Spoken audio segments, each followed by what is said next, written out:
Со оглед на големите инвестициски вложувања на државата во спортските објекти и нивното значење за спортската дејност, управувањето со тој имот представува област која сериозно го засега јавниот интерес.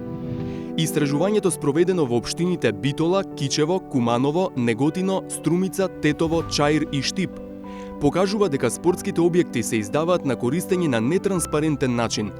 Голем дел од овие објекти имаат нерешен статус, не се користат доволно од локалното население за спорт и рекреација и се издаваат без надомест, со што не генерираат приходи кои потоа би се вложувале во нивното редовно одржување и осовременување.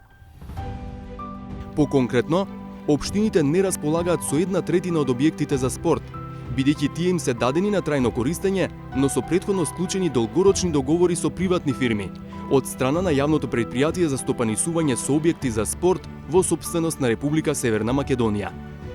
Од 42 објекти за спорт со кои располагаат 8 општини, само 10 се доделени на користење на правни и физички лица.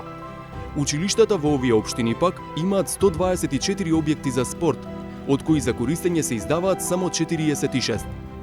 Ова говори за слабости во менаџирањето и оневозможување објектите за спорт да се користат од што е можно поголем дел од локалното население и да генерираат приходи кои потоа би се вложувале во нивното редовно одржување и осовременување.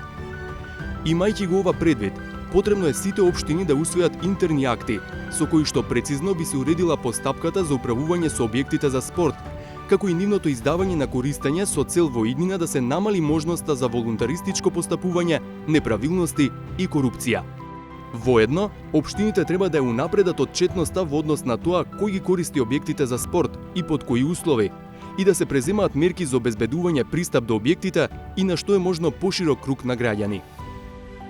За наудите и препораките прочитајте повеќе во истражувањето "Мапирање на состојбите со објектите за спорт во општините", кој е објавено на веб страницата www.ccc.org.mk.